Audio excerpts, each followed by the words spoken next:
सजणों तबेलियो, अल्लाह दे एक वली ने भाइयों के बारे क्या खूब लिखा है। पंजाबी शायर हजूर मियाँ मुहम्मद बख्श साहब लिखते हैं कि पाई पाइयां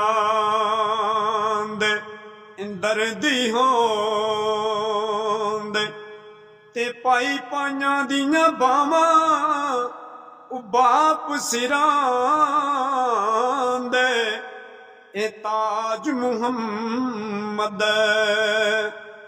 ते मां ठंडिया छावां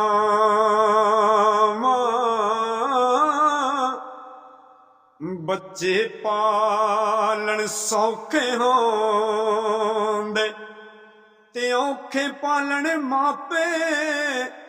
पिछली उमर इस नुकते दी आज समझ फिर आपे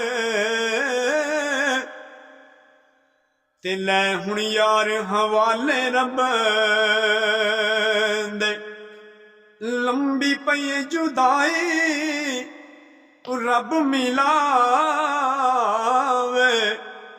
ते फिर मिलांगे नहीं ते होर उम्मीद नकाई केड़ी गल दा मान है तैनू ते कीए तेरे पल्ले 700 साल भावें उमर होवे जाना फिर मिट्टी